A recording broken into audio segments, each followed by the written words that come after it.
Kilala siya ng punong ministro. Noon lamang nasilayan ni Wuranz ang pagkabigla ni Baili Jingwei, kaya't napabulalas siya.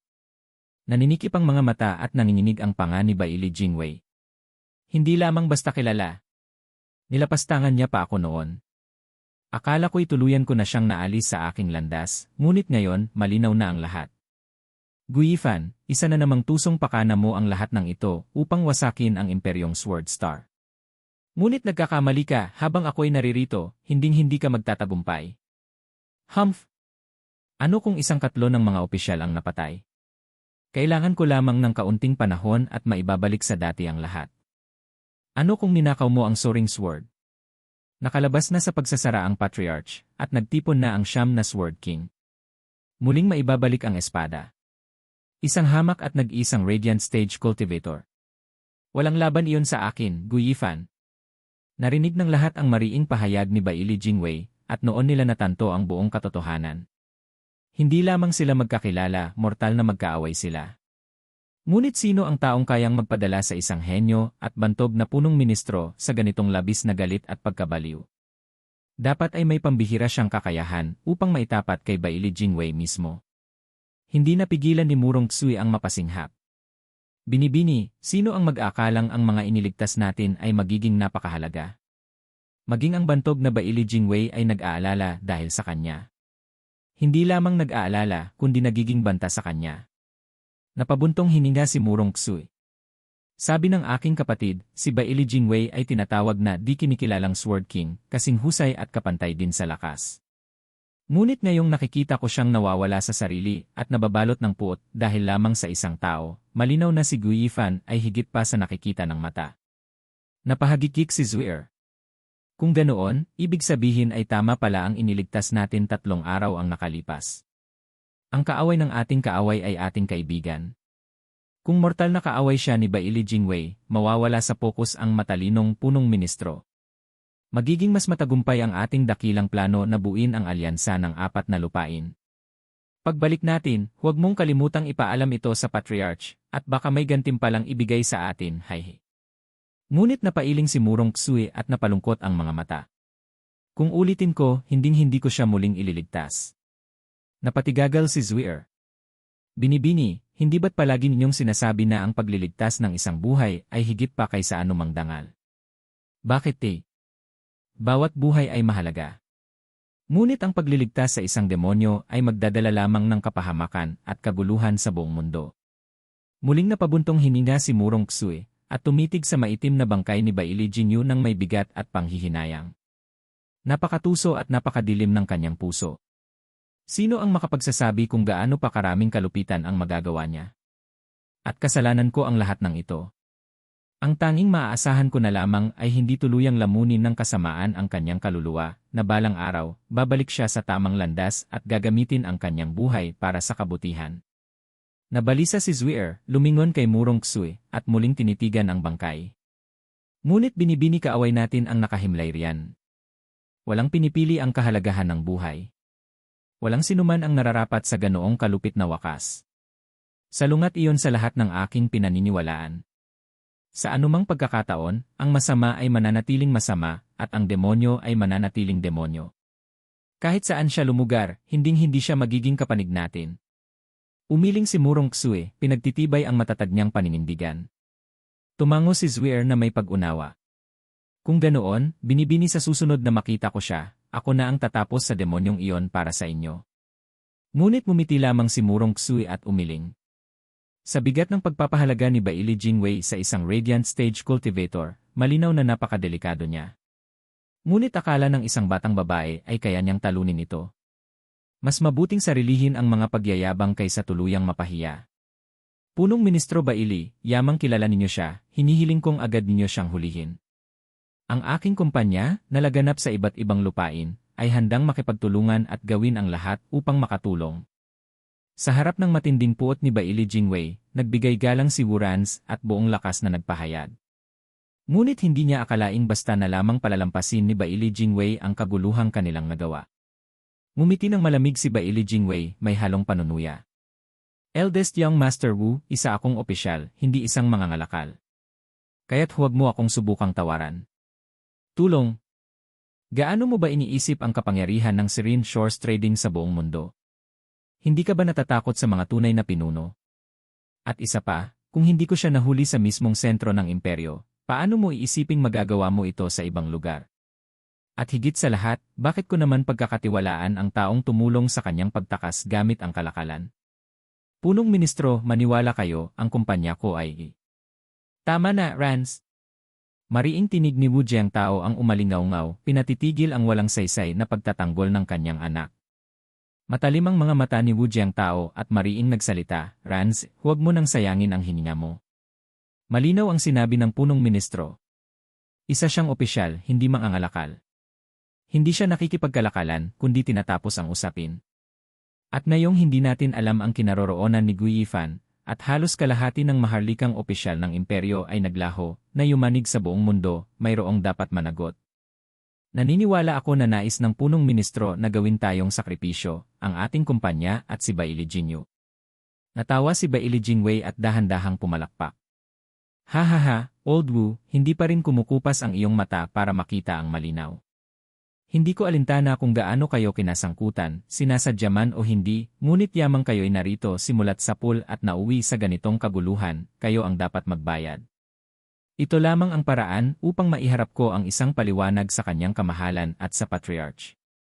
Ito ang kakayahan ko bilang politiko, lagi kong natatagpuan ang pinakamainam na kasagutan habang isinasantabi ang tama at mali. Kumalabog ang dibdib ni Wu Jiangtao at mariing huminga ng malalim. Kung gayon, punong ministro Baili, gaano kalaki ang palagay mong naging sala namin? Kaya ba ng buhay ko ang bigat nito? Nanlamig ang tingin ni Baili Jingwei. Hindi mo ba iniisip na isang hamak na buhay ay masyadong mababaw kapalit ng pagkawala ng kalahati ng opisyal ng imperyo? Tumutok ang malamig niyang mga mata kay Wu Jiangtao. Old Wu, pinasasalamatan ka ng imperyo sa lahat ng iyong nagawa sa loob ng libo-libong taon sa pagkokonekta ng 5 lupain. Subalit sa pagkakataong ito, ang mabigat na kapahamakan ay naging dahilan upang hindi na kailanganin pa ang Serene Shores Trading sa sentrong lugar. Nayanig ang buong katawan ni Wu Jiangtao sa mabigat na balita at ipinikit ang kanyang mga mata. Naggangalit ang mga ngipin ng ibang mga mangangalakal at nakatingin kay Baili Jingwei ng puno ng galit. Sa likuran ni Baili Jingwei, isa-isang naglabas ng mabagsik na aura ang lahat ng Genesis experts, puno ng pagnanais na pumatay. Nanginginig at halos yumuyuko si Wu Rance, punong ministro Baili, maaari pa nating pag-usapan ito. Rance! Umalinggaw muli ang tinig ni Wu Jiangtao. Sa pagkakataong ito, may kasamang mainit na ngiti sa kanyang anak. Rance, palagi kong sinasabi sa iyo, ang negosyo at politika ay hindi kailanman magtatagpo. Ngunit hindi ko natapos ang aral. Ang yaman ay may hangganan. Ang lahat ay may gamit at kapag naubos ang silbi, lahat ay nagiging palugi. Ang negosyo ay lumalago kasama ng mataas na uri at bumabagsak kapag sila ay bumagsak.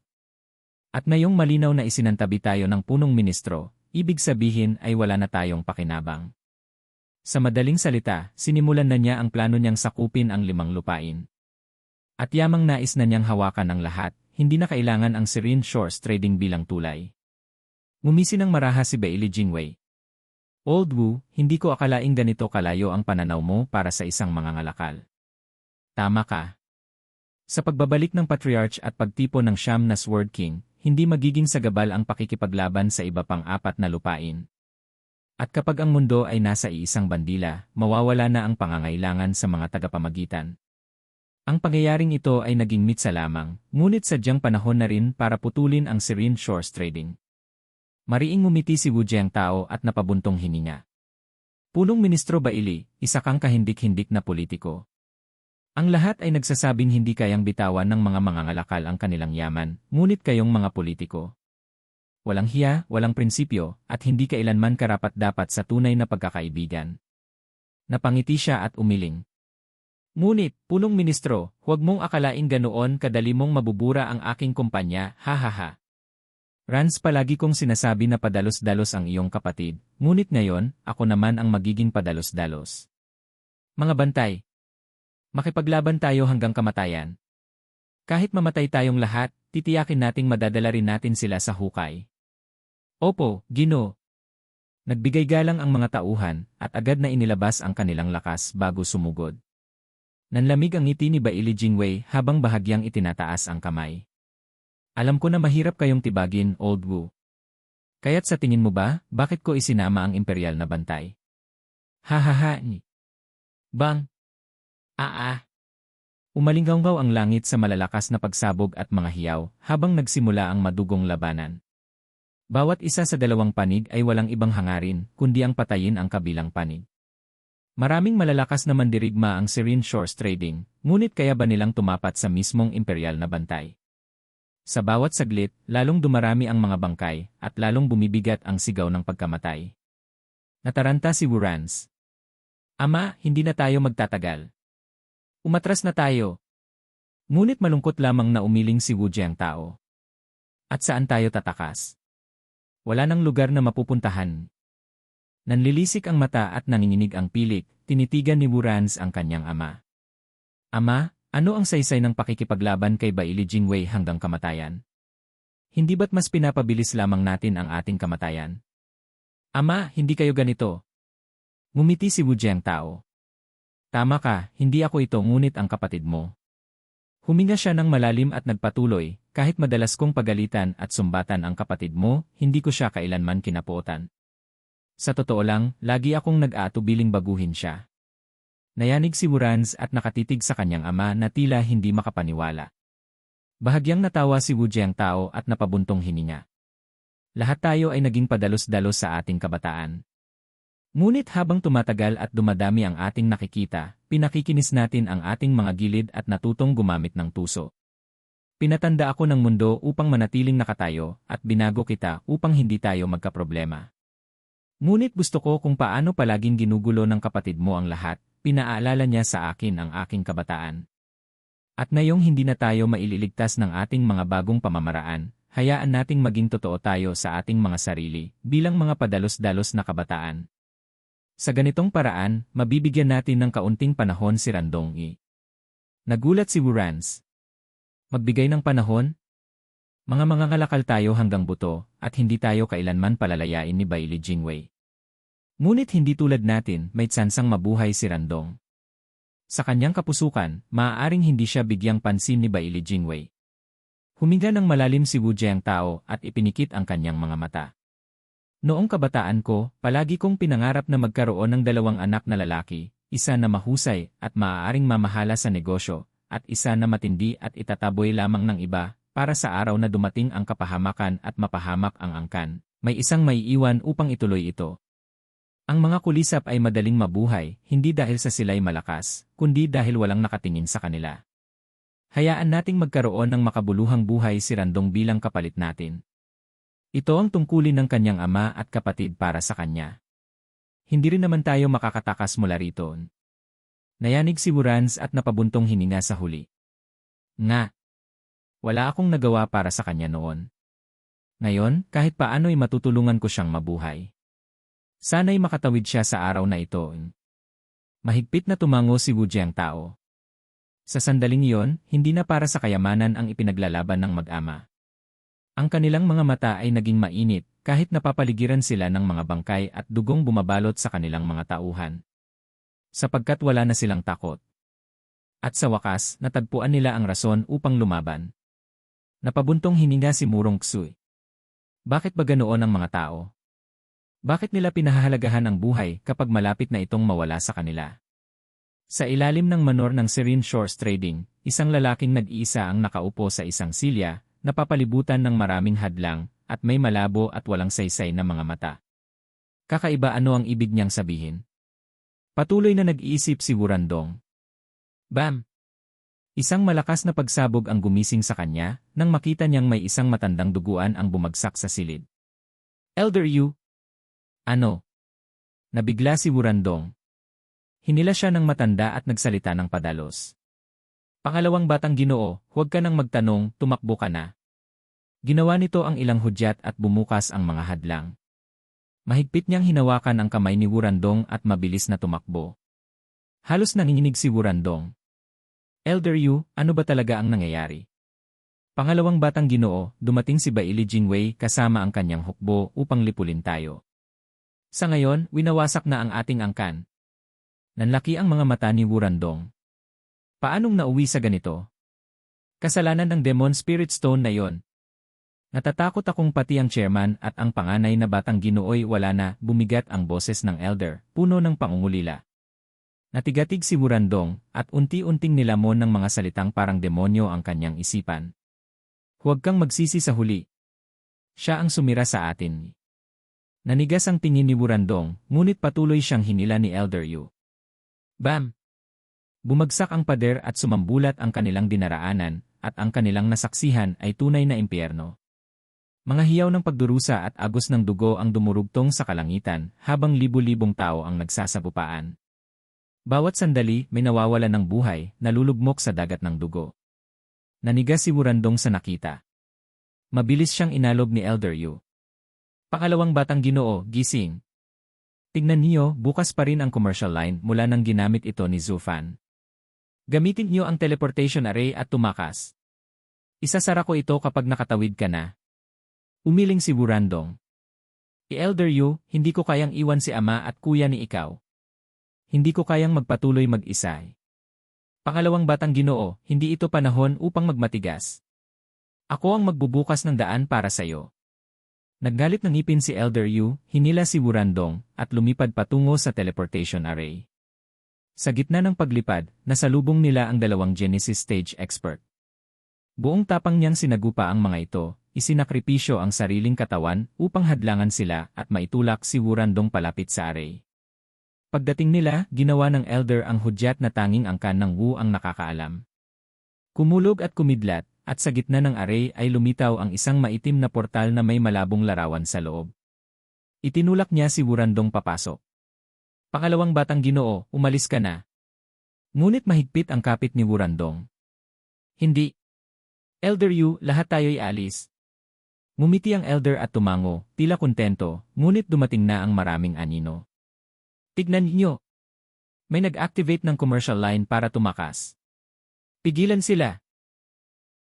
Matandang bulok. Sino ang batang yan? Hindi kayo makakatakas. Sa utos ng punong ministro, huwag hayaang may mabuhay. Umalinggaw ang mga sigaw na puno ng dugot-put. Mariing nagpakawala ng Yuan Qi si Elder Yu at tinulak si Wurandong papasok sa portal. Elder Yu, sigaw ni Wurandong habang lumiliit ang anyo ng matanda. Ngumiti si Elder Yu ng buong pagmamahal. Pangalawang batang Ginoo, hindi ka man kasing husay ng panganay, ngunit palagi naming nagustuhan ang iyong pagkatao. Para naming nakikita ang aming kabataan sa iyo. At huwag mong isipin na kinamuhian ka ng chairman. Hindi ka niya kailanman kinasuklaman. Ikaw ang huling pag-asa ng angkan ng Wu, kailangang mabuhay ka. Pigilan sila. Tumataka sila. Dumagsa ang mga kalaban. Ngunit bumagsak ang ngiti ng elder, at habang umaagos ang dugo sa kanyang labi, tumawa siya. Ha ha ha! Kailanman ay hindi niyo mahuhuli ang aking batang Ginoo. Nagulat ang mga kalaban sa biglang pag-agos ng kanyang Yuan Qi. Magpapasabog siya. Boom! Pumutok ang katawan ni Elder Yu, at isang dambuhalang alon ng alabok at enerhiya ang sumambulat. Nagsipagdugo at nagsiliparan ang mga ngaso. Ngunit pagbalik nila sa kanilang katinuan, nabasag na ang commercial line. Wala na silang magawa para humabol. Sa tarangkahan ng lungsod, halos tapos na ang madugong labanan. Karamihan sa mga mandirigmang Wu ay napatay at ang mga natira ay bihag. Ang mag-ama namang sina Wu Jiangtao at Wu Ranz ay nahulog sa mga kamay ni Baili Jingwei. Nagpalakpakan ang punong ministro at matapos silayan ang kanyang mga tauhan, agad silang pumunta sa official line upang bumalik sa kabisera ng imperyo. Lumapit si Baili Jingwei sa malamig na saksi ng kaguluhan, si Murong Xue, at mumiti. Binibini, ikinalulungkot ko na ako'y naging abala at nakalimot sa tamang pakikitungo. Patawarin inyo ang aking kawalan ng galang. Ngumiti ng banayad si Murong Xue. Ayos lang. Isa lamang akong saksi sa kagalingan ng punong ministro. At masasabi kong tunay ng karapat-dapat kayo sa inyong pangalan. Tumawa si Baili Jingwei at umiling. Ha ha ha! Walang kailanganing panunuyang ganyan, binibini. Siguradong narinig ninyo ang aking pasya. Malapit na ang araw na ang imperyo ang mamumuno sa lahat ng lupain. Kung ako sa inyo, kausapin ninyo ang inyong kapatid at ipayo sa kanya na talikuran ang walang saysay na paglaban. Ngumiti si Murong Xue. Hindi ko pinakikialaman ang mga bagay na kaugnay ng aking kapatid. Kung nais niyo siyang kausapin, punong ministro, kayo na mismo ang lumapit kapag may oras kayo. Sandaling natahimik si Bailey Jingwei at umiling. Alam niyang wala siyang panahon para makisalo kay Murong Lee, lalo't isang katlo ng mga opisyal sa kabisera ang naglaho. Ang mga salita ni Murong Xui ay walang iba kundi pagtanggi. Ngunit hindi siya nagalit. Sanay na siya sa ugali ng mga dakilang eksperto at alam niyang ang pagtitiyaga ang kailangan upang sila'y makuha. Binibining Murong, ano po ba ang dahilan ng inyong pagdalaw dito sa Gold Bow City? May maitutulong ba ako? Umiling si Murong Xui at mumiti ng mapait.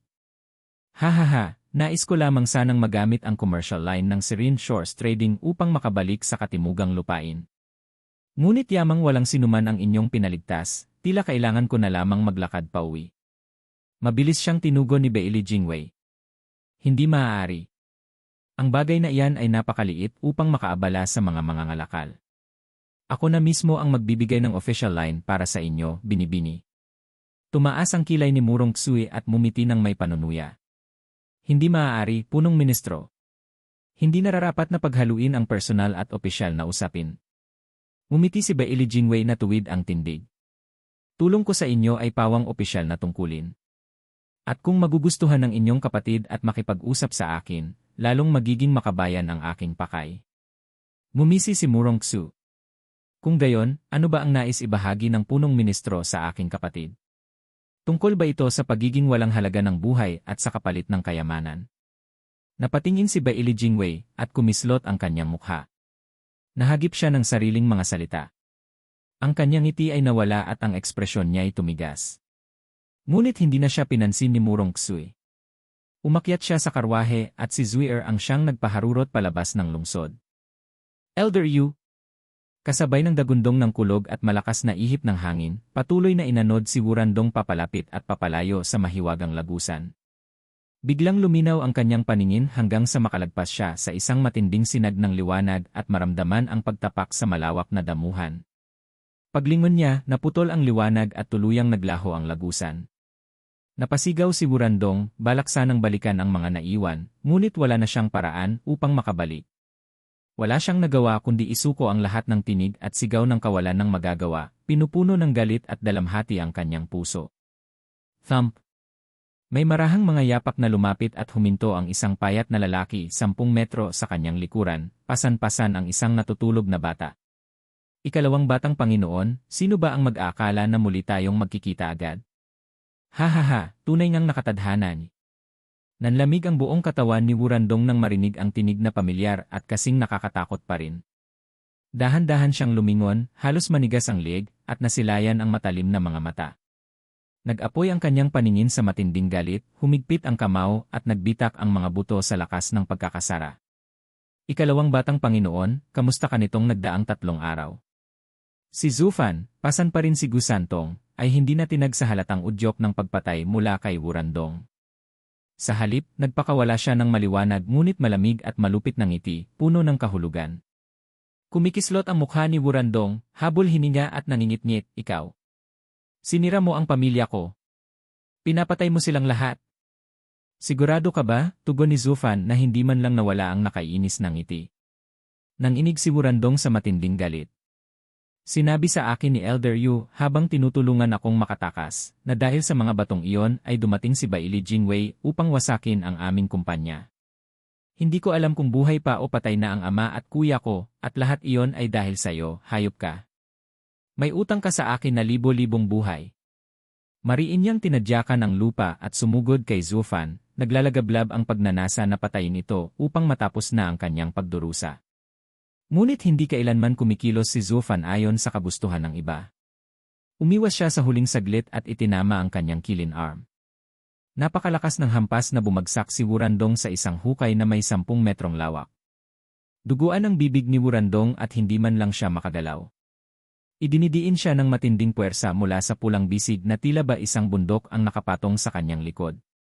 Tinitigan siya ni Zufan ng malamig at mapanlibak, ikalawang batang Panginoon, hindi mo ako kayang talunin, kaya itigil mo na ang pag-aaksaya ng lakas. At hindi ba't ito ang palagi mong gusto? O nagsisisi ka na ba ngayon? Tumigil ka. Kailan ko ba sinabing gusto kong mawala ang kumpanya?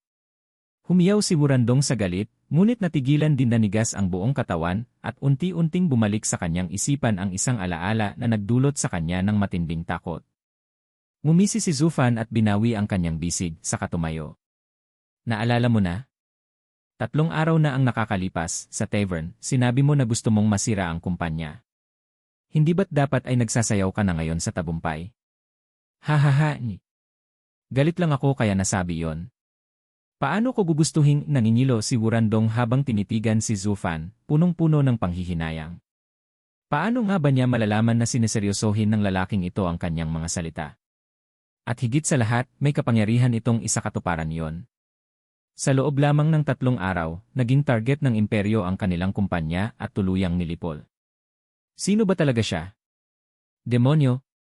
Nangibabaw ang pangamba sa puso ni Wurandong at tumitig siya kay Zufan na may halong takot. Binasa ni Zufan ang laman ng kanyang puso at muling nangutya, "Bata, mag-isip ka muna bago ka magsalita." Galit lang daw. Kinuha ko iyon ng literal. Sinabi mong gusto mong wasakin ang kumpanya, kaya tinupad ko ang iyong hiling. Sinabi ko ring huwag kang magsisisi, ngunit ngayon, hahaha. Hindi, nagsisisi na ako. Panginoon, alam kong isa kang dakilang tao at may kakayahang iligtas ang kumpanya pati na rin ang aking ama at kuya. Kailangan mong gawin ito. Ipinakikiusap ko, iligtas mo sila. Naging hindi mabasa ang tingin ni Zufan, dahilan para lalo pang manginig si Wurandong habang patuloy na nakikiusap. Umiling si Zufan, ikalawang batang Panginoon, maaari mong takasan ang lahat ng pagsubok na ibinabato ng mundo, ngunit hinding-hindi mo matatakasan ang sariling kasalanan. Kung ako lamang ang naging dahilan ng pagbagsak ng inyong kumpanya, madali sanang pigilan iyon. Ngunit dahil hindi ako ang tunay na dahilan, kundi ang mismong kasalanan ng inyong kumpanya, wala akong lunas dito. Our sin? Oo, kasalanan. Umisi si Zufan habang ipinaliliwanag, ikalawang batang Panginoon, hindi ba't palagi mong kinamumuhian ang pamamaraan ng inyong kumpanya? Buksan ko ang iyong mga mata sa masakit na katotohanang kinasusuklaman mo. 3 taon na ang nakalipas nang ipadala ng iyong ama at kuya ang iyong kaibigan at kapatid nito kay Bailey Jinyu. Hindi ito dahil bigla lamang nagka-interes ang manyakis na yon sa babae. Ano? Napasigaw si Wurandong, halos ayaw paniwalaan. Impossible. Nagsisinungaling ka.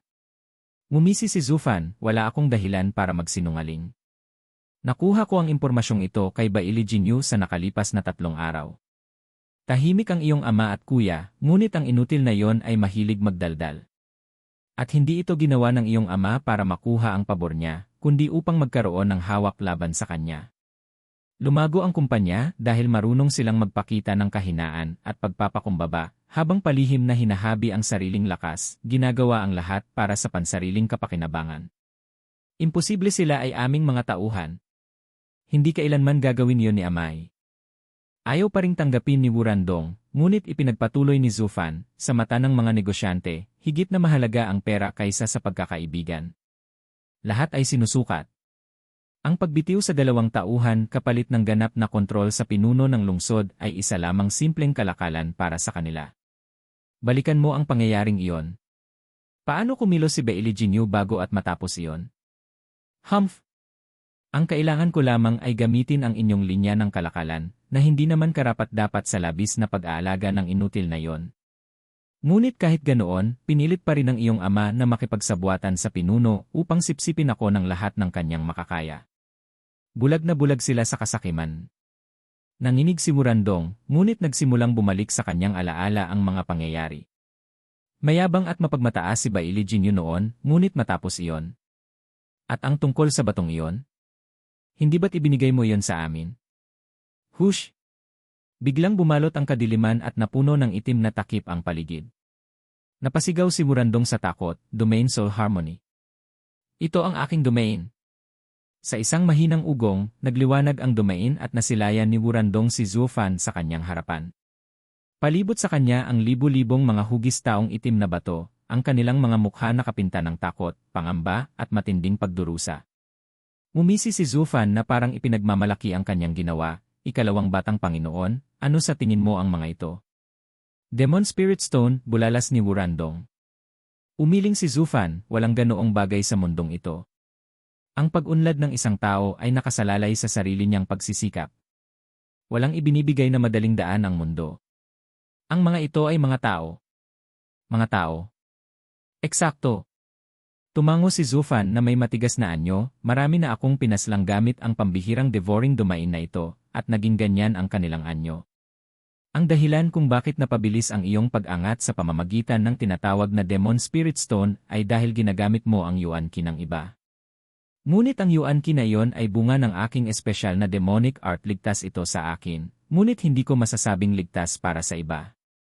Kapag ginamit ng karaniwang tao, nahahawa ang kanilang Yuan Qi at hahantong sila sa parehong kapalaran. Ngayon, alam mo na ba kung bakit nagdusa ang iyong kumpanya? Dahil ang mga gumagamit ng bagay na ito ay namatay sa mismong epekto nito.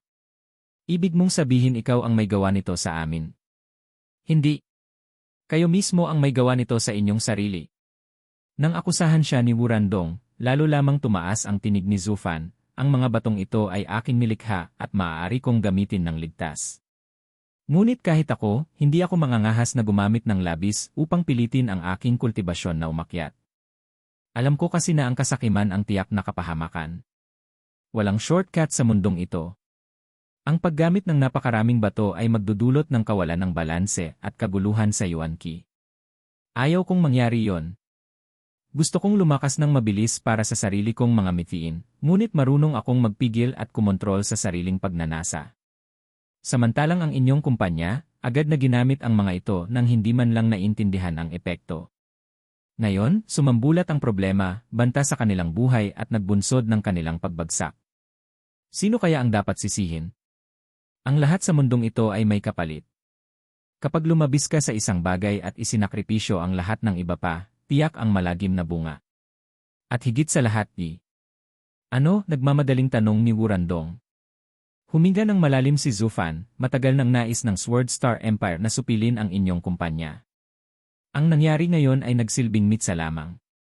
Kahit wala ang mga tinatawag na Demon Spirit Stone na ito, darating pa rin ang panahon na gugustuhin nilang lipulin kayo gamit ang ibang dahilan.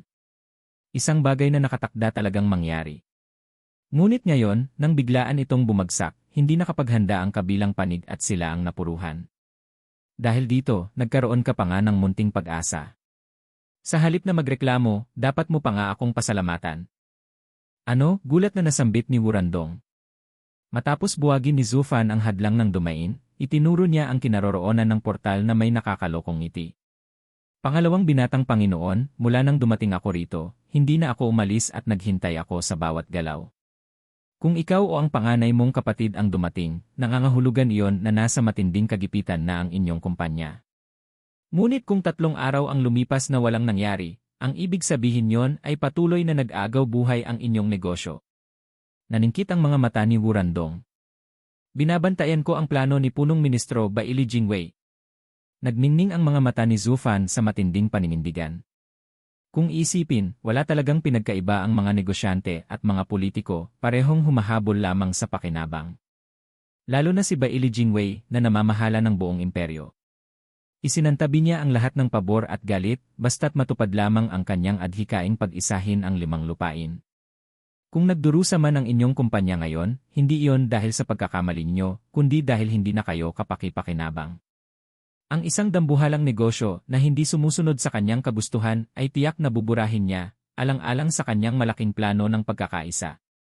Napatulala si Wurandong matagal bago niya natanggap ang sinabi.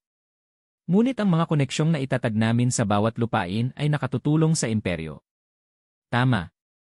At ang kaswal niyang pagsasantabi sa inyong napakalaking kontribusyon ay patunay na wala talaga siyang pagpapahalaga sa inyo. Ngumiti ng makahulugan si Zufan. Ano, gusto mo ba ng pustahan? Sa ilang araw mula ngayon, aalis ang lakas militar ng Sword Star Empire mula sa gitnang teritoryo. Ang ibig mong sabihin sa salakayin nila ang ibang lupain. Siyempre. Ano pa nga ba? Kung hindi, bakit niya alisin ang mga tagapamagitan? Palagi kayong nag-iingat, sinisigurong wala siyang makikitang dahilan upang ituring kayong kalaban. At kailan nga ba pumapatay ang isang tao sa hindi naman niya kaaway? Kapag nakaharang ito sa daraanan. Umalinggaw ang mahinahong halakhak ni Zufan, ang kanyang mga mata ay kumikislap na parang mga bituin. Sa giyera ng limang lupain, ang inyong malawak na ugnayan sa bawat dako ay agad na naging kahinaan ng imperyo, isang sagabal na dapat putulin. Siyempre, ang pagpatay ay kailangang may dahilan. At maswerteng nabigyan siya ng napakagandang dahilan ngayon. Kapag may gustong parusahan, siguradong makakahanap ng kasalanan na ipapataw. Ngunit dahil biglaan ang lahat, nagkamali siya sa pagmamadali kaya't nakaligtas ang ilang sangay nyo. Kaya nga sinasabi kong dapat magpasalamat ka sa akin. Ako ang unang nagtanggal ng tinik para sa inyo. Hahaha ni. Napatulala si Wurandong at sa wakas ay unti-unting tinanggap ang mapapait na katotohanan. Ngayon, kailangan kong iligtas ang mga negosyanteng hindi pa nalilipol. Tama. At sa wakas, naintindihan mo na. Ngumiti si Zufan. Naglibot ng tingin si Wurandong. Ngunit nasaan tayo ngayon? Paano ko makokontak ang kumpanya? Hahaha. Mulat sa pool ay hiwalay ka sa mga galaw ng iyong ama at hindi mo kailanman tinanong kung paano pinapatakbo ang inyong negosyo. Dahil dumaan ka rito sa linya ng kalakalan, ibig sabihin ay isa lamang itong lagusan patungo sa sangay ninyo na nasa hangganan ng kanlurang lupain at gitnang teritoryo. Tumango si Wurandong, ngunit bigla siyang nataranta. Kailangan kong magpadala ng agarang mensahe sa ibang mga sangay di. Dahan-dahan lang. Walang darating. Malamig na tinawanan ni Zufan at kumaway ng mariin para magkaroon tayo ng mahabang pag-uusap ng walang istorbo, pinaalis ko na ang mga bantay. Ako lamang ang naghihintay sa iyo rito sa loob ng 3 araw. Nagulat si Wurandong. Bakit sila nakinig sa iyo? Kamangha-mangha ang nagagawa kapag tinitingala ka ng kumpanya bilang pinakamahalagang kliyente nila. Inilabas ni Zufan ang gintong card, ang pinakadakilang simbolo ng dangal at kapangyarihan sa lahat ng sangay ng kumpanya. Ibinigay ito ng kuya mo sa akin. Sayang at hindi ko na siya makikita pang muli. Nagdilim ang puso ni Wurandong at napabuntong hininga. Pinigilan siya ni Zufan nang tatayo na siya. Sandali lang. Bakit? Ano ang balak mo? Kukuha ako ng tao at magpapadala ng mensahe. Anong mensahe? Siyempre, utos na lumikas, mariing tugon ni Wurandong. Napatawa si Zufan. Sa ilang malabong salita lang, gugunawin mo na ang pundasyong itinayo ng kumpanya ninyo sa loob ng 1,000 taon. Kapag nagtago ang lahat, tuluyang magkakawatak-watak ang inyong negosyo at iwan kayo ng bawat isa. Pagkatapos nyon, paano mo sila muling pagbubuklurin? Gusto mo bang wasakin ang dugo at pawis ng iyong ama at kapatid sa isang salita lang? O nakalimutan mo na ba ang sumpa mong binitiwan 3 araw na ang nakalipas, na balang araw ikaw ang hahawak sa pamamahala? Nayanig si Wurandong at lumubog sa malalim na pag-isip. Oo, nga ako'y naging padalos-dalos, matigas ang ulo, at miniti kong baguhin ang kumpanya ng mag-isa. Ngayon, wala na si ama at si kuya. Nasa akin na ang lahat ng kapangyarihan. Ngunit tulad ng isang bata, wala akong alam kung paano magsimula. Nakaramdam siya ng matinding pagsisisi at tinakpan ang ulo. Bakit hindi ko tinulungan si ama sa pagpapatakbo ng negosyo? Kailangan mo ng guro na gagabay sa'yo. Nagising si Wurandong mula sa kanyang dalamhati at tumitig kay Zufan. Napabuntong hininga siya. Patay na marahil ang mga nakatatanda at mga kagalang-galang na tagapayo. At halos wala akong kilala sa mga sangay. Saan pa ako makakahanap ng makakatulong? Dito mismo. Napapitlag si Wurandong. Ikaw. Hindi ko sinasabi na tutulungan kita, kundi makikipagtulungan ako sa'yo. Nanlamig ang mga mata ni Zufan at tumitig sa kanya. Ipinakita mo sa akin ang dakila mong hangarin na pamunuan at baguhin ang kumpanya. At ginawang realidad ng kapalaran. Ngunit nagawa mo ito sa pamamagitan ng pagpatay sa aking ama at kapatid. Hindi ko matatanggap. Wurandong. Umalinggaw ang tinig ni Zufan, nilulunod ang lahat ng pagtutol. Hindi ka na bata para hindi maintindihan na may kapalit ang bawat bagay. Akala mo ba'y basta-basta mo na lang mababago ang kumpanyang tumagal ng 1,000 taon dahil lamang sa nais mo? Ang kasaysayan ay isinulat sa pamamagitan ng dugo tuwing may pagbabago. Dahil pinili mong magbago, tanggapin mo ang halaga. Ang upuan ng pinuno ay hindi isang laruan. Ngayon na naroroon ka na, harapin mo. Huli na para umatras. Ang tanging magagawa mo na lang ay ipalaganap ang iyong bisyon, o hayaang mabulok at masayang ang dugo at pawis ng iyong ama at kapatid. Nanikip ang dibdib ni Wurandong at napabuntong hininga. Pipilitin kong umunlad ang kumpanya at hindi ko hahayaang masayang ang pinaghirapan ni Ama. Ngunit bakit kita pakikisamahan? Bakit sa tuwing nasa paligid kita, pakiramdam ko'y parang nakikipagkasundo ako sa dyablo? Para akong giniginaw at laging kinakabahan. Tumawa si Zufan. Hahaha. Tama lang yan. Sapagkat ako nga'y isang dyablo. Umisi siya ng nakakatindig balahibo. Sa oras ng matinding kawalan ng pag-asa, ang tao'y tumatawag ng tulong sa Diyos o sa dyablo. Likas na piliin ang Diyos. Ngunit alam mo ba kung bakit may ilan na tumatawag sa dyablo? Bakit? Ang Diyos, poprotektahan ka, ngunit kapalit ay ang pagsuko ng lahat. Ang dyablo, kukunin ang lahat ng taglay mo, ngunit tutulungan ka ring makamtan ang pinakamalaking hangarin ng iyong puso. Napangiwi si Wurandong sa nakakatakot na ngiti ni Zufan. Ang kalagayan mo ngayon ay malapit na sa kawalan ng pag-asa. Kaya, sino ang tatawagin mo, ang Diyos ba, o ang dyablo? Naningkit ang mga mata ni Wurandong at nagpasya. Hindi ko maaaring hayaang masayang ang kamatayan ni na Ama at Kuya. Hindi maaaring bumagsak ang kumpanya. Hindi ko kayang tumalikod at mamuhay ng payak. Ibinigay namin ang lahat para sa ikaunlad ng Sword Star Empire, at saan kami dinala nyon? Sisiguraduhin kong magbabayad si Bailey Jingwei at ang Sword Star Empire. Handa ka bang paunahan ang kumpanya at makipagtulungan sa akin? Handa ka ba, hindi, kaya mo bang ibigay sa akin ang paghihiganti? Ang kalaban ay si Bailey Jingwei at ang buong Sword Star Empire. Ang tanging kailangan ko'y panahon at mangyayari yon. Nagningning ang mga mata ni Zufan. Mariing tumango si Wurandong, pinagtibay ang pasya. Kung gayon, ngayong araw ay makikipagkasundo ako sa dyablo. Ipakita mo kung paano mo ibibigay sa akin ang hustisya para sa libu-libong kaluluwa ng aking mga tauhan.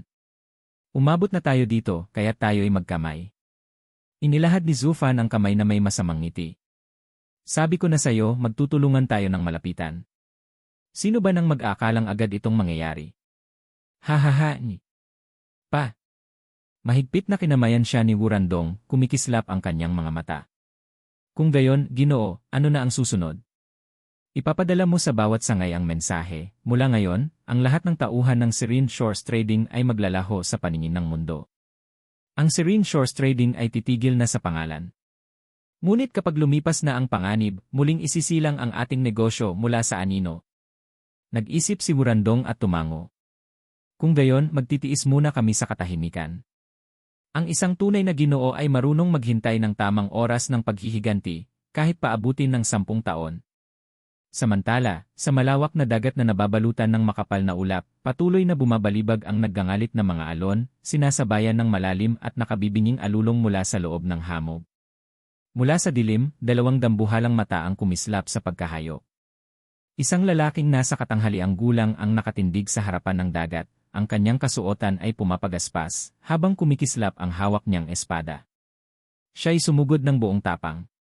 Halimaw sa dagat, matagal mo nang pinapatay ang aking mga kababayan. Dito na nagtatapos ang lahat. Ang dagat na ito ay hindi iyo lamang. Ako'y makikipaglaban, at kung ako'y magwawagi, ipapangako mong hindi mo na sila muling sasaktan. Umalinggaw ang nakakatindig balahibong halakhak mula sa ulap.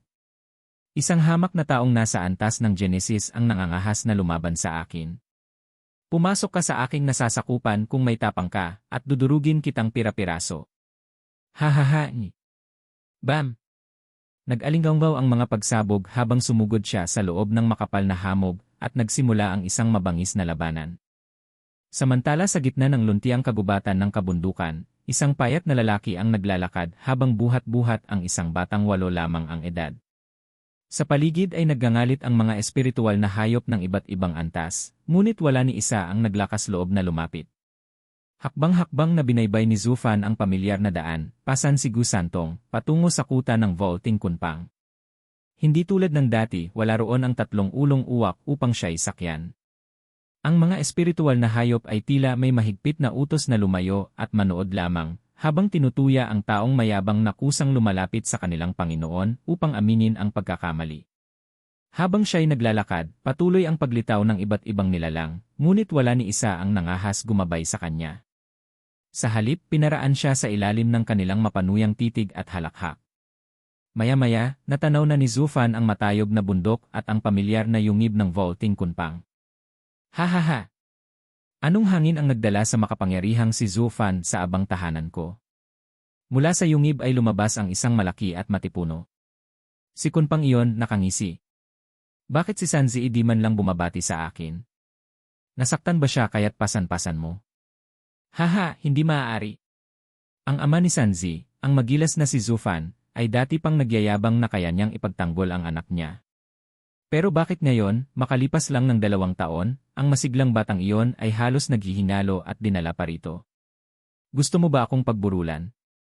Matandang kunpang bumuntong hininga si Zufan. Nagpakasama ako at naging bastos noon at humihingi ako ng paumanhin. Ang sinapit ni Sanzi ay dahil sa aking kapabayaan. Ako'y nabigong gampanan ang tungkulin bilang ama. Kaya't nakiusap ako, naway maalala ng nakatatanda na isa ka sa 5 banal na hayop, at ako'y handang magpasalamat habang buhay kung iyong pagbibigyan. Ngumisi si Kunpang. Zufan, noong nakaraan ay inangkin mo ang Dragon Breath Pill ng matandang dragon at nagmalaki ka pa. Pero ngayon, heto ka't nakikiusap sa akin. Ngayon mo balang nakita ang iyong kahinaan? Lumuhod ka muna at baka sakali kong pag-isipan. Nanlamig ang ngiti ni Zufan. Senior, dumating ako rito upang humingi ng tulong, ngunit huwag ka sanang lumabis. Sabi nga, kapag may lumapit na humihingi ng saklolo, ang dapat gawin ay magtakda ng kapalit, hindi ang manginsulto. Ang aking paghingi ng tawad ay dahil sa paggalang, hindi sa panghihina. Kung ipipilit mo pa, baka mapilit din akong lumaban. Ha! Ngunit hindi iyon ang pakay ko. Ang nais ko'y mailigtas si Sanzi. Hindi para sa akin, kundi para sa isa ring banal na hayop. Hindi ba't kailangan mo rin ang lakas ng lahat ng 5 upang buuin ang harang laban sa Heavenly Sovereign? Napatigil si Kunpeng at napamura. Yes. Ni sa paghingi ng tulong, nagyayabang ka pa rin. Hindi ka pa rin nagbabago. Fine, dalhin mo rito ang bata. Humph! Wala tayong magagawa kundi magtulungan. Pagalit na pumihit si Kunpang pabalik sa kanyang yungib. Ngumisi si Zufan at agad lumipad papasok, inilapag si Sanzi sa isang kama. Dinampian ni Kunpang ng 2 daliri ang pulso ng bata, bago siya napasigaw, bakit may lamat ang kanyang killing shield. Nagulat si Zufan. Killing shield. Mariing sagot ni Kunpang. Iyan ang likas na depensa ng isang kilin, pinagsamang katawan, isip, at kaluluwa na siyang ubod ng kanyang kapangyarihan. Kapag napinsala ito, hindi na siya makakapagtipon ng lakas. Kaya't nawalan siya ng malay at patuloy na nanghihina. Nanginginig ang noo ni Zufan. Ganito pala kahalaga ang kilin shield. Pero noong naangkin ko ang kilin arm, nagkaroon din ako ng ganon. Ang alam ko'y pananggalang lamang. Dahil tao ka. Sa iyo, hindi iyon ubod ng pagkatao mo. Kahit masira, madali mong mababawi. Pero sa isang tunay na kilin, kapag nadumisan iyon, para na ring wasak ang kanyang puso't kaluluwa. Mabigat ang tinig ni Kunpang. Ang sugat ng bata ay kakaiba. Karaniwan, kahit mahina, nagagaling ang kilin shield sa paglipas ng panahon. Ngunit sa kanya, parang wasak ang buong katawan at hindi na makabuo muli. Patuloy siyang nauubos hanggang sa isang araw, ikamatay niya. Nataranta si Zufan. Paano natin siya magagamot? Ngunit mariing tumingin si Kunpang.